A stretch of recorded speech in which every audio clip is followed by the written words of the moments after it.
All right, Nick, turn down to retired Salt River Police Chief Stanley Kephart, joining us now to talk about a lot of safety concerns in the wake of this political violence. Here we are again, and on an anniversary of 9/11 as well. Yeah, what we saw yesterday, we don't know to the extent of security that was going on, obviously, and your expertise, we should also mention too, almost 40 years in law enforcement. And also big Super Bowl things as well, right? Olympic Games. Yeah. Los Angeles. Okay. Right. All right. Right. Super Bowl. Big events. You've covered it. You've seen it all. In a situation like what happened yesterday, an outdoor venue on a college campus, again, we don't know to what extent the security was like there, but it seemed pretty minimal. It was a little light.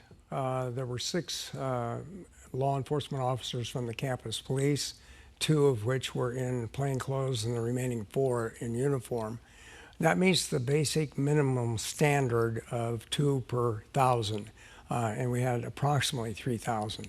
But that doesn't tell the story. The story is what is done on the advance team, how they sanitize the area and then lock it down with a perimeter security. And my understanding is that they didn't have that. They also didn't have a shot spotter, or they didn't have drone coverage ongoing.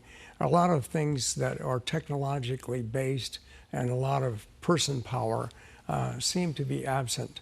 And in their defense, one can, for the most part, expect that campus environments are, for the most part, safe environments. But here we are again. Now we're showing you pictures of Sky Harbor Airport, and if you're just joining us, we're expecting the Vice President arriving on Air Force 2 with the body of Charlie Kirk in about maybe 15, 20, 25 minutes. But as I look right now and see these police officers on a rooftop, here we are again. You go back to candidate Trump in Pennsylvania, where he was within inches of being assassinated himself, and we have another roof shooter and another lapse in security that way.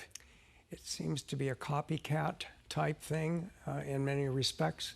There are some of the same breakdowns appear to be evident, communication breakdown and logistical breakdowns that were present in the attempt on the president's life. But that video we just had, they're not taking those chances with the vice president here. I mean, they've got basically any rooftop that's near that area of Terminal 2, they've got covered.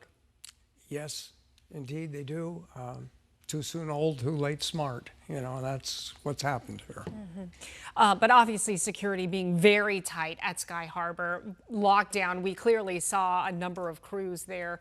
I'm wondering, times are really tense right now. They've been tense. And what happened yesterday hit, somewhat of a climactic point. The vitriol is so thick you could cut it. For people who are feeling very anxious, who are feeling nervous, even, I remember yesterday one of my colleagues was saying, just keep your head on a swivel. People feeling anxious, what can we do? You're correct about the vitriol. It is completely over the top.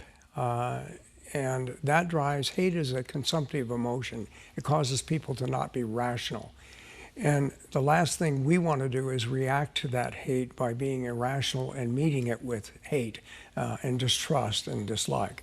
We need to pursue what I think Charlie Kirk would pursue, is continue to stay the course of being open to discussion, talking to people and communicating with them and living our lives as model citizens.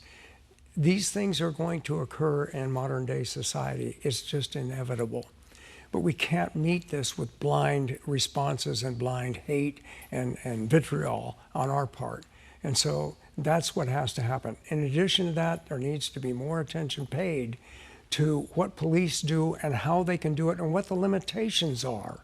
And these limitations are present in this particular circumstance with a private security component versus a paid for by taxpayer component consisting of the FBI, Secret Service, and all of these accoutrements that a public official enjoys. And this is what we're seeing today. As we were talking about Sky Harbor, Charlie Kirk did not have an FBI. Charlie Kirk didn't have police on the rooftop. Stanley Kephart, thank you so much for joining us and sharing your expertise with us. I appreciate it. Thank you.